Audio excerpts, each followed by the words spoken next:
In the remote village of Okanje, which sat by the vast Odo River, Chinedu and Ifeoma lived a quiet but sorrowful life.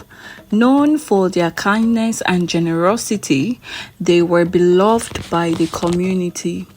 Yet, beneath their smiles, they carried a heavy burden: years of childlessness. In Okanje, children were seen as a blessing, a mark of favor from God, and the absence of a child brought whispers of bad luck or unworthiness. After nearly a decade of prayers, offerings, and futile visits to herbalists, Ifeoma's patience frayed. "What more can we do?" she wept one evening, cradling her face in her hands. The fire crackled softly, and the room was thick with the weight of unspoken grief. Chinedu, usually the one to offer comfort, sat in silence, eyes fixed on the floor. He too felt the growing ache of desperation, but fear gnawed at him. He knew what Ifeoma was about to suggest. "We must go to her," Ifeoma whispered, "to Idemili." Chinedu's heart skipped a beat. Idemili, the powerful goddess of the waters, was both revered and feared. While she had the power to bestow blessings, her gifts came with consequences that were as unpredictable as the river's currents. Chinedu had heard stories, terrible stories, of those who had sought her favor only to regret it later. But the look in Ifeoma's eyes was one of finality. There was no convincing her otherwise. And so, on the night of the new moon, they made their way to the Odo River. The wind howled as they approached the water's edge, the sky heavy with dark clouds. Kneeling beside the river bank, Ifeoma dipped her hands into the cold water and whispered an invocation. The river, usually silent at this hour, began to stir. The surface rippled as though something beneath was waking. Suddenly, the water parted ways, and from its depth rose a figure draped in shimmering blue. Her hair flowed like black waves. Idemili's presence was both beautiful and terrifying, her dark eyes locking onto the couple. "You seek a child," she said, her voice smooth as the river, yet carrying an underlying menace. "But do you understand the price?" Chinedu's hands tightened around Ifeoma's. His voice faltered, but Ifeoma spoke with desperate clarity. "We understand, great goddess. We will do anything." Idemili's lips curled into a smile that sent shivers down their spines. "Very well," she said, extending her arm. From the water in her palm materialized a glowing orb, pulsating with life. "A child you shall have," she said. "But remember, the waters give and take in their own time." Without waiting for a response, Idemili disappeared back into the river, leaving only the faintest echo of her laughter in the night air. 9 months later, Ifeoma gave birth to a beautiful baby girl. They named her NMIRINWA because they had gotten her from the water. And for a brief time, their lives felt complete. The villagers gathered to celebrate, marveling at the child's striking beauty. Her eyes, dark and reflective like the depths of the Odo River, captivated all who looked into them. But strange occurrences followed soon after NMIRINWA's birth. As a toddler, NMIRINWA had an unnatural attachment to the water. She would wander to the river bank at odd hours, sometimes at dawn, and stare into the rippling waters with an unsettling intensity. It wasn't just fascination. It was as if the river called to her. One day, When she was barely 3 years old, NMIRINWA wandered to the river again, her tiny feet splashing in the shallow water. A group of children from the village tried to play with her, tossing stones into the river and laughing, but NMIRINWA stood apart, watching silently. When one boy accidentally bumped into her, she turned and stared at him with those deep black eyes. The boy's laughter died in his throat, and he backed away, visibly shaking. That evening, the boy's body was found by the river bank, drowned in water no deeper than a puddle. His parents wailed in grief, but no one could explain how it happened. The village whispered of curses and bad omens, yet they dared not voice their suspicions aloud, especially not to Chinedu and Ifeoma, who were too blinded by love to see what their daughter was becoming.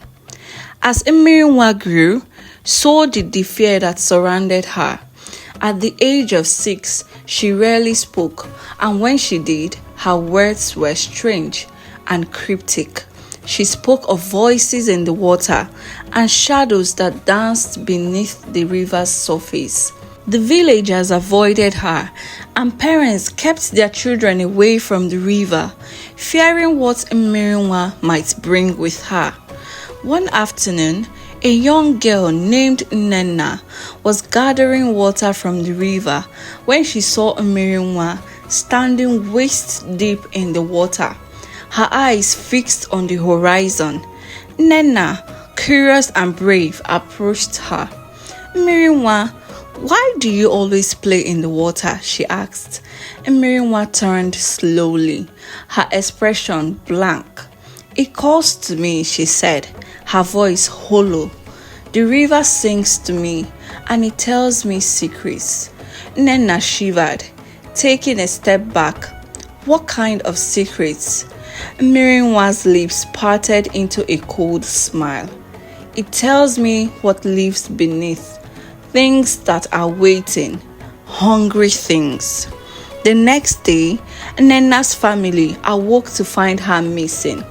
After hours of frantic searching, her body was found, floating lifeless in the Odo River, her eyes wide open, staring into the sky.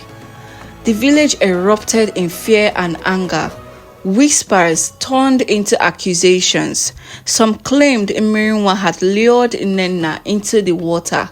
Others swore that they had seen the girl walking hand in hand with a shadowy figure near the river's edge. Chinedu and Ifeoma could no longer ignore the growing unease. NMIRINWA, now 8, had become even more withdrawn.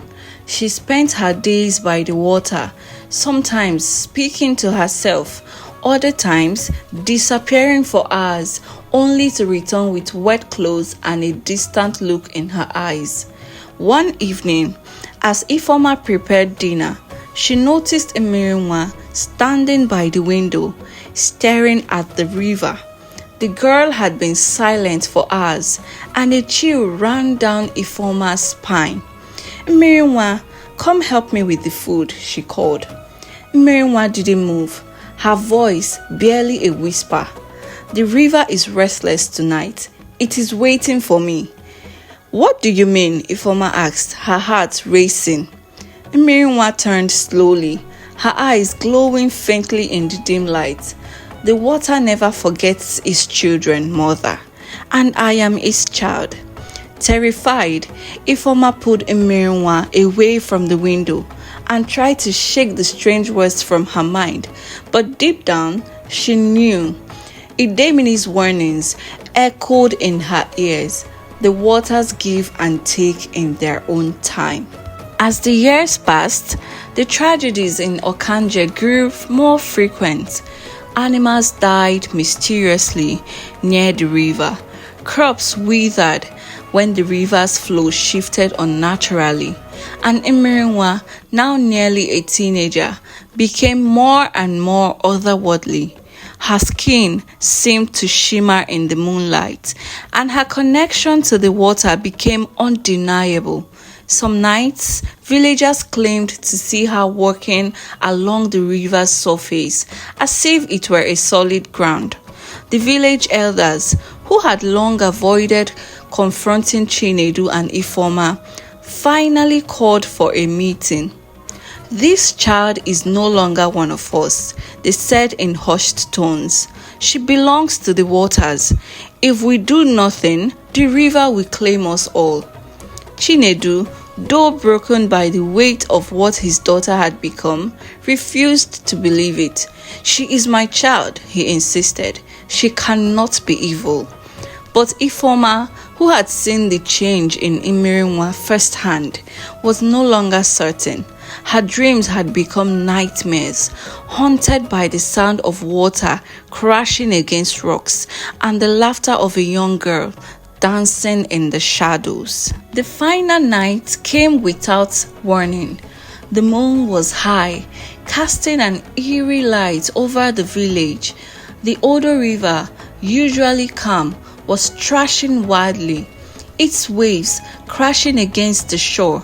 NMIRINWA had disappeared from her bed once more, and Chinedu and Ifeoma, frantic, ran toward the river bank. There, in the moonlight, they saw her, a shadowy figure standing on the water, her arms raised toward the sky. The river, turbulent and alive, swirled around her. "NMIRINWA," Ifeoma cried out, her voice breaking. "Please come back." But NMIRINWA did not turn. Her voice, when she spoke, was not her own. It was deeper, older, and filled with the weight of the water itself. "I belong to the river now, mother.